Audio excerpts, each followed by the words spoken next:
मैं संत अवधेश शरण, जैसे हमारे जीवन में पढ़ाई लिखाई पर मान प्रतिष्ठा सबका अपना महत्व है ना। हम बहुत तरह के कैरियर जिंदगी में बनाते हैं और नहीं बना पाते हैं तो प्रयत्नशील होते हैं, वो अच्छी बात है, क्योंकि मनुष्य को जीवन में निरंतर प्रयास जारी रखना चाहिए, वो सारे काम करना चाहिए। कोई ऐसा काम नहीं है, ये सब गलत तो नहीं है, बहुत ज़रूरी है, करना भी चाहिए। लेकिन सब कुछ करते हुए हमें इसी मनुष्य शरीर से इसके अलावा और भी तो कुछ करना चाहिए ना। वो सबसे महत्वपूर्ण क्या है, वो क्या करना चाहिए हमें, क्या इस पर आप विचार किए हैं? अगर आप जानते हैं किए हैं तो बहुत अच्छी बात है, अगर न कभी किए हैं तो इस वीडियो को आप शुरू से अंत तक सुने। और मैं आज एक महान रामायण काल की भागवत भक्ता सबरी के बारे में कुछ दो शब्द बोलना चाहता हूँ, परिचय करवाना चाहता हूँ। सबरी की एक रहस्यमयी भक्ति और पूजा, पूजा तो सभी करते हैं, लेकिन सबरी जो पूजा की है वो भक्ति से ओत प्रोत पूजा है। तो पूजा करने का क्या फल है, और भक्ति से ओत प्रोत होकर के पूजा का क्या फल है, ये आपको इस चैनल के माध्यम से मैं बताना चाहता हूँ। महान भगवत भक्ता रामायण काल की एक कथा आती है, केरल का इतिहास है। शायद वहाँ सबरीमाला के नाम से आज भी त्योहार होता है, मंदिर है, कोई देवस्थान है। मैं वैसे गया नहीं हूँ केरल, लेकिन भागवत में इसकी चर्चा हुई है। द्रविड़ प्रदेश उसका नाम था कभी केरल का, प्राचीन काल में। तो भक्ति महारानी का क्षेत्र है वो। तो महान भगवत भक्ता सबरी का वहाँ प्रादुर्भाव हुआ, यानी उत्पन्न हुई। आज एक महान भगवत भक्ता की कथा के रूप में मैं चैनल के माध्यम से बताना चाहता हूँ। ताहि देई गति राम उदारा, सबरी के आश्रम पगुधारा। यह रामचरितमानस की चौपाई है। प्रभु श्री राम सीता मैया का अपहरण हो चुका है, तो सीता मैया की खोज में निकले हैं, जगह जगह घूम रहे हैं। मार्ग में कबंध राक्षस का उद्धार किया, उत्तम गति दिए, वहाँ से आगे बढ़े तो सबरी के आश्रम में पधारे हैं। क्यों पधारे? सबरी को पहले गुरु मतंग ऋषि बता चुके थे, जो एक दिन प्रभु श्री राम तुम्हारे घर आएंगे। सबरी गुरु की वाणी में पूरी तरह से विश्वास करके और उसी भाव से नित्य प्रभु राम आएंगे मेरे घर, और वो तैयारी करती थी, उनके भोजन पानी सब। वो समय आ ही गया, भगवान श्री राम लक्ष्मण जी के साथ पहुंच गए। अब कौन ऐसा है संसार में, वो तो बड़ी चलिए सीधी सादी है, आदिवासी टाइप है, जंगल में रहने वाली, इतनी कोई विकसित नहीं है, वैसे पढ़ाई लिखाई नहीं है, बाकी है तो महान। उस जमाने में भी आज भी सबरी के इर्द गिर्द भी कोई नहीं दिख रहा है, क्योंकि उस महान भगवत भक्ता की तुलना हम किसी से नहीं करते हैं। अतुलनीय है, एक अतुलनीय महान भगवत भक्ता है सबरी रामायण काल की। अब लीजिए, वो प्रेम से इतनी खुश हो गई, हृदय बेहवल हो गया, जो सबरी बोल नहीं पा रही है। फिर भी जितना ज्ञान है, अब आप सुने होंगे, पूजा करते भी हैं, सभी कर रहे हैं पूजा। पूजा के प्रकार यहाँ से शुरू हुए हैं। शास्त्रों ने बताया है 5 प्रकार की पूजा, पंचोपचार पूजा, जिसमें 5 सामग्री होती है, 5 वस्तु से पूजा की जाती है भगवान जी की।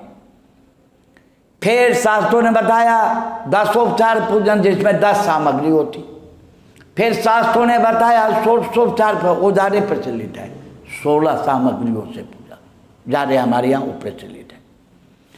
और बताया गया अष्टादशोपचार, जिसमें 18 वस्तु होती है पूजा के लिए सामान। उसके बाद है 30 प्रकार, जिसमें 30 तरह की सामग्रियाँ होती है जी। उससे आगे भी है 32 प्रकार, 32 सामग्रियाँ होती है। ठीक है, आज का सच कम फलम, जितनी सामग्रियों से हम भगवान की पूजा उपासना आराधना करें अर्चना में, उतना ही अच्छा है, वो तो ठीक है। लेकिन सबरी एक अनपढ़ है, वैसे भी एक कीर्तन में गाते हैं भक्त लोग, कहते हैं साचे मन का मीता प्रभु जी, साचे मन का मीता रे, कब सबरी काशी पढ़ी आई, कब पढ़ी आई गीता। अर्थात सबरी कोई ऐसी पढ़ी लिखी विदुषी महिला तो है नहीं, आदिवासी है, अनपढ़ है, वन में रहती है, गुरु के आश्रम में चली गई, वहाँ भी बहुत बड़ा इतिहास है, उनके साथ कई बात हुई। लेकिन गुरु तो संसार छोड़ चुके, लेकिन चलते चलते उन्होंने सभी को एक संदेश दे दिया, जो तुम इसी प्रकार अपनी दिनचर्या रखना, एक दिन प्रभु श्री राम तुम्हारी कुटिया में आएंगे। आज वो समय आ गया है, प्रभु श्री राम पधार गए हैं। अब पधारने के बाद तो कुछ पूजा करना चाहते हैं तो हो सकता है ये पंचोपचार 10उपचार ये उपचार सब वो ना जानती हो, या जानती भी है तो उसके पास सारी सामग्रियाँ, या प्रेम के वशीभूत वो ज़्यादा सामग्रियों में नहीं पड़ी, जो है उसी से पूजा करी, क्योंकि उसकी पूजा में प्रेम प्रधान है, भक्ति प्रधान है। वाह, कितनी ऊंची बात है। अब भगवान श्री कृष्ण ने कहा है गीता में, तो जो भक्त पत्ते फल फूल जल मुझे प्रेम से अर्पण करते हैं, मैं उसे स्वीकार करता हूँ। पत्रम पुष्पम फलम तोयम यो मे भक्त्या प्रयच्छति, तदहम भक्त्युप्रहिता अस्नामि प्रयतात्मना। अर्जुन, मैं भक्त का दिया हुआ जो कुछ पत्ता घास है स्वीकार करता हूँ। आज वो घटना प्रत्यक्ष हो रही है सबरी। अब सबरी के पास कोई ज़्यादा सामान है भी नहीं, जो कुछ है क्या है उसके पास, वो सबसे पहले पूजा कैसे करती है, तो जल ली, जल हर जगह उपलब्ध था, वहाँ सरोवर भी था, नदियाँ भी बहती थी। सादर जल लाए चरण पखारे, पुनि सुंदर आसन बैठारे। ये लीजिए, जल ले आई, जल से उसने पैर धोई, जल से बन जाता है ना पाद, अर्घ्य और आचमन। तो अब पदार्थ तो एक ही है, सिर्फ है क्या, जल। फिर वो आसन दे देती है, जंगल में जैसे भी घास फूस कुसा दरबा का आसन बना के रखी थी, प्रभु को बैठा दी। अब उसके बाद वो और ज़्यादा पूजा नहीं की है, यानी त्रिोपचार पूजन किया है 3 सामग्री से, सिर्फ 3 ही सामग्री है उसकी पूजा में। लेकिन वो पूजा कितनी फली विभूत हुई ये देखिए। कंदमूल फल सुरसयति, दिए राम कहुआनी, प्रेम सहित प्रभु खाए, बारंबार बखानी। क्या बात है, धन्य परम धन्य सबरी नैवेद्य भोग लगा दी थोड़ा भोजन के लिए, कांड मूल फल बेरों का भी वर्णन आया है। यहाँ रामचरितमानस में खास करके बेर है, लेकिन बेरों का वर्णन आया। यानी जो जंगल में फल उपलब्ध है वो सब इकट्ठे करके उसके पास जो कुछ है लगा दे। प्रभु खाते हैं, हम लोग भोग लगाते हैं ना, कभी देखो खाते हुए? नहीं खाते, या खाते भी हैं तो हमें पता नहीं, लेकिन सबरी के सामने खाए हैं, सबरी देखी है, पता नहीं और लोग भी थे वहाँ क्या नहीं थे। कैसे खा रहे हैं, क्या क्या बोल रहे हैं राम? प्रेम सहित प्रभु खाए, बहुत चाव से खाते हैं, आदि प्रेम से खुश होके। बारंबार बखान शब्द में ये बता रहा है जो अति प्रशंसा की। बोले इससे पहले मैं तो कहीं इतना अच्छा भोजन स्वादिष्ट किया ही नहीं था। सबरी क्या है तुम्हारे भोजन में बहुत मिठास है, क्या सुंदर सुंदर फल खिला रही हो। मैं माता कुशलिया के हाथ से जो भोजन किया ना अयोध्या में, उसमें भी ये स्वाद नहीं लगा। जनकपुर में जो सीता मैया की माता के हाथ से जो भोजन किया था, वहाँ भी ये स्वाद नहीं लगा। बड़े बड़े ऋषि मुनि के आश्रम के भोजन में भी ये स्वाद नहीं लगा। सबरी बारंबार बखान यही हमें बता रहा है, अति प्रशंसा की। और बहुत सारी प्रशंसा करने के बाद बोले अब सबरी तुम्हें मैं कुछ देना चाहता हूँ। भगवान राम ने विचार किया, संसार की कोई वस्तु इसके लिए तो बहुत छोटा है, तीनों लोगों का राज्य भी बहुत छोटा है, मैं इसे कुछ ऐसी वस्तु क्या दूँ। चलो सबरी के लेके एक छोटा सा गिफ्ट है मेरे पास। वो क्या है?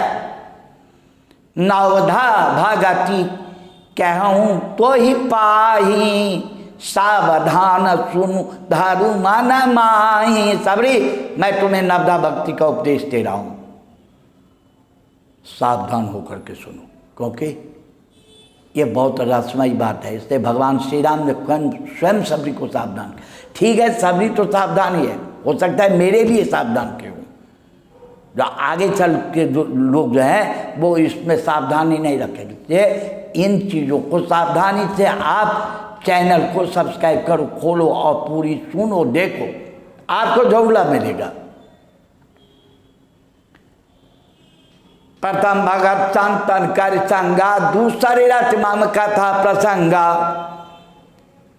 पहला भक्ति है मेरा, पहली प्रकार दो भक्ति का सत्संग, संतों का संग। दूसरा मेरी कथा में रत हो, मन लगा के भाव से कथा श्रवण करूं। गुरपद पंकज सेवा, तीसरी भगत यमान, चौथ भगत मम गुण गना, करे कपट तजगाम।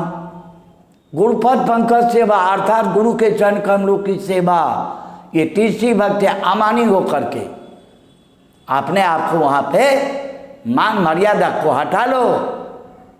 जो अपने को समझ हो वो मन से निकाल करके गुरु की पूजा करो, गुरु के चरण कमलों की पूजन वंदना भाव बनाओ। ये तीसरी भक्ति है। और चौथी भक्ति है छल कपट त्याग करके मेरा गुणगान करो। गुणगान लोग कुछ करते भी हैं, छल कपट हो जाता है तो फिर वो इतना फलेगा नहीं। मंत्र जाप माम डेढ़ विश्वासा, पंचम भजन सो वेद प्रकाशा। मंत्र जाप के बारे में पूरी दृढ़ विश्वास के साथ बताए हैं, जो पांचवी भक्ति है जो वेदों ने प्रकाशित किया है। छठ दम शील विरत बहु कर्मा, निरत निरंतर सज्जन धर्मा। छठी भक्ति इंद्रियों को नियंत्रित करो, इंद्रियों को काबू में लाओ, दमन करो। इंद्रियां मान रही है ना गलत गलत करवाना चाहती है ना, जो जो मानती है गलत चीज है वो मत दो। बहुत सारे कर्मों में इंद्रियों को मत भटकाओ।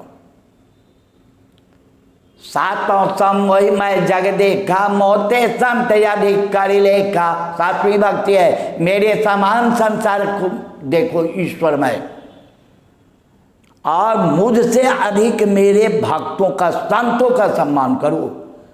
संत आ जाते हैं ना कभी घर, तो लोग उसको कई बार संतों का अपमान कर देते हैं, ऐसा नहीं होना चाहिए। भगवान कहते हैं मेरा सम्मान भले ही कर में तुम चूक भी जाओगे ना तो मैं तो कुछ नहीं करूँगा, कोई दंड नहीं दूंगा, लेकिन संतों का अगर तुम अपमान कर तो मैं सहन नहीं करूँगा। आठों जथा लाभ संतोषा, सपने नहीं देख पर दोषा। आठवीं भक्ति है, जो लाभ हो उसी में संतुष्ट हो जाओ, सपने में भी दूसरों का दोष मत देखो। कई लोगों की ये आदत है ना, वो दूसरों का दोष ही देखते हैं, तो दूसरों का दोष देखते देखते वो खुद बहुत बड़े दोषी हो जाते हैं, अपराधी बन जाते हैं, बहुत नीचे गिर जाते हैं, पतन हो जाता है। अपने मन को अच्छी जगह लगाओ, आंखों से अच्छा देखो। नवम सरल सब सन छल हीना, माम भरोसे ही उपज न दीना। नौवीं प्रकार बता रहे हैं, जो ये नौवा भक्त क्या है, नौवा प्रकार सरल सब सन छलीना, सरल भाव, बिल्कुल निश्चल भाव हो, किसी प्रकार का छल कपट न हो, निश्चल भाव बना करके मेरे पे भरोसा करो। ही उपज न दीना है, दिल में कभी भी दीन भाव नहीं आने दो मन में। क्यों? अगर दीन भाव आ गया मन में तो इसका मतलब भगवान पे हमें पूर्ण आस्था नहीं है, पूरा भरोसा नहीं है। अगर भगवान पे भरोसा है तो दीन भाव कैसे आएगा, हीन भाव कैसे आएगा? नहीं आएगा। अगर आ रहा है तो समझो अभी हमारा भरोसा पूरा भगवान पे है ही नहीं, क्योंकि भगवान का एक कहना और है, एक जगह आया है, मोर दाय दास कहाय नर आशा। दास मेरा कहलाते हो और आशा करते हो नर पे, मनुष्य पे। तो इसका मतलब मेरे पे विश्वास नहीं है। भगवान पे पूर्ण विश्वास करो, आपका काम वो करेंगे, आपकी समस्याओं को निदान करेंगे। और योगक्षेमम, योग और क्षेम, सांसारिक भी वो प्रदान करते हैं और मोक्ष भी प्रदान करते हैं, स्वर्ग भी प्रदान, बहुत कुछ देते हैं, सब कुछ वही देते हैं, उनके अलावा कोई दाता नहीं है। क्योंकि ये नौवीं भक्ति, अगर हम इनमें से कुछ नहीं कर सकते हैं तो नौवीं भक्ति पे बल देना चाहिए। सरल है, सीधा है, ये हम कर सकते हैं। और कहते हैं जो नवमाहु एकहु जिनके हूँ ही, नारी पुरुष सचराचर कोई, नारी हो पुरुष है चराचर कोई भी जेबो। 9 में से एक भी भक्ति है, सोई भामिनी अपचय प्रिय भोज, वो बहुत प्रिय है मुझे। एक भी भक्ति है जिसमें सबरी तुम्हारे अंदर तो सब के सब हैं, सकल प्रकार भगत तेरे अंदर तो सब के सब हैं, तुम्हारी तो बात ही मैं क्या करूँ। सभी तुम धन्य हो, तुम्हारा तो कहना है क्या, तुम्हारे बारे में आगे क्या कह सकता हूँ। चैनल को सब्सक्राइब जरूर करेंगे और अच्छा लगे तो आप लाइक भी कर दें और साथ साथ लोगों में बांटिए, शेयर कीजिए।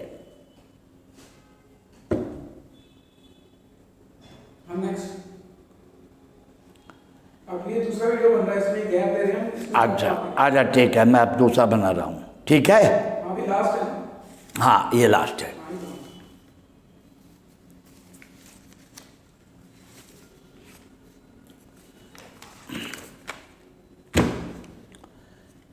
देखिए, मैं संत अवधेश शरण आपको एक चैनल के माध्यम से जानकारी देना चाहता हूँ। जो कुछ लोग स्वर्ग से आए हुए हैं इस पृथ्वी पर मनुष्य के रूप में, और कुछ लोग नरक से आए हुए हैं, हम उनको पहचानेंगे कैसे?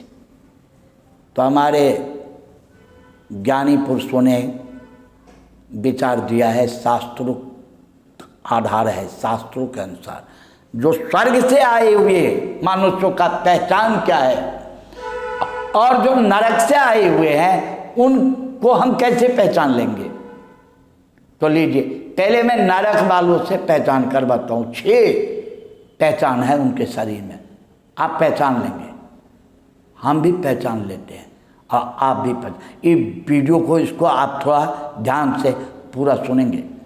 अत्यंत कोप, कटुता चवाणी, दरिद्रता च स्वजने सुवैरम, नीच प्रसंग कुलहीन सेवा, चिन्हानि देहे नरक स्थिता नाम, नरक से आए हुए लोगों का ये पहचान 6 चिन्ह है। नरक से आए हुए लोगों में ये 6 चिन्ह उनके शरीर में अत्यंत क्रोधी। आप देखेंगे नरक से आए हुए जो प्राणी हैं बहुत भयंकर क्रोधी होते हैं, निरंतर बात बात में बगैर क्रोध, यानी वो अधिक से अधिक समय क्रोध मुद्रा नहीं होते। कटुता चवानी, वाणी में जरा सा भी कहीं रस नहीं रहेगा, कटु ही बोलेंगे।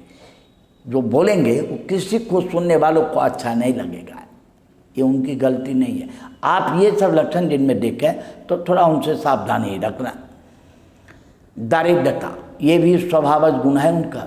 आप बहुत प्रयत्न करने के बाद भी सफलता नहीं मिलती है, दरिद्रता से मुक्ति नहीं पाते हैं, धनी लोग। और अपने लोगों से बैर, जो अपने खास स्वजन लोग हैं, किसी से प्रेम भाव नहीं रहेगा, किसी से तालमेल नहीं रख पाएंगे, सबसे संबंध खराब बना लेंगे। और नीच का संग, ऐसे लोगों में ही ज़्यादातर समय व्यतीत करेंगे। उनका साथी कौन होगा? जो नीच प्रकृति के लोग हैं, नीच विचारधारा वाले, मद्यपान करने वाले, नशा करने वाले, दूषित जो लोग हैं ना नीच, उन्हीं का संग वो करेंगे। और सेवा भी वो करेंगे, वो कहीं काम भी कुछ करेंगे पैसे लेके या फ्री में, तो नीच लोगों में ही एडजस्टमेंट उनका हो पाएगा। अच्छी सोसाइटी में अच्छे लोगों में वो एडजस्ट नहीं कर पाएंगे, खुद ही नहीं देंगे। ये 6 दोष हैं, 6 पहचान है, चिन्ह है नरक से आए हुए लोगों का। अब ठीक 4 पहचान है जो स्वर्ग से आए हैं। कैसे हम पहचानेंगे ये बंदा स्वर्ग से आया है? ये लीजिए, हमारा शास्त्र बता रहा है, स्वर्ग से आए हुए लोगों का पहचान लीजिए। स्वर्ग स्थिता नामे जीवलोके चिन्हानि चत्वारि बसंति देहे दान प्रसंगो मधुरा चवाणी देवार्चनं ब्राह्मण तर्पणं च। ये स्वर्ग से आए हुए लोगों का पहचान है। ये क्या है पहचान? ये देखिए 4 चिन्ह हैं उनके शरीर में जो स्वर्ग से आए हैं। दान प्रसंगो मधुरा चवानी, स्वाभाविक रूप से दानी होंगे। हाँ, दान करने का स्वभाव होगा। जो है उनके पास जितना है वो अपनी शक्ति से अधिक ही दानी होंगे। मधुरा चबानी, वाणी में मिठास होगा, कभी भी कटु वचन नहीं बोलेंगे। क्रोध मुद्रा में ऐसे उटपटांग नहीं बोलते हैं, मीठा बोलते। देवताओं की पूजा में धन का भी व्यय करेंगे और परिश्रम भी करेंगे और समय भी देंगे। बड़ी अभिरुचि रखते हैं देव पूजन में। ये स्वर्ग से आए हुए लोगों का गुण है, पहचान है। ब्राह्मण तर्पणं च, और ब्राह्मण को तृप्त करते हैं। कभी कोई प्रसंग पे ब्राह्मण को भोजन कराएंगे, बहुत सुंदर ढंग से इंतजाम करते हैं। वस्त्र, आभूषण, दक्षिणा, ये सब ब्राह्मणों को बड़ी रुचि रखते हैं। ये क्या है? तो ये अपने आप ये गुण सीखने से, उतारने से, नकल करने से आती नहीं। ये स्वर्ग से आए हुए लोगों में ये गुण पाया जाता है, ये पहचान है। आप चैनल को पूरा देखेंगे, आपको अच्छा लगे तो लाइक करेंगे, सब्सक्राइब करेंगे और अधिक से अधिक लोगों में बांटेंगे। आगे भी आप देखते रहेंगे। आपको मैं जो कुछ भी बताऊंगा शास्त्रों का ही विषय।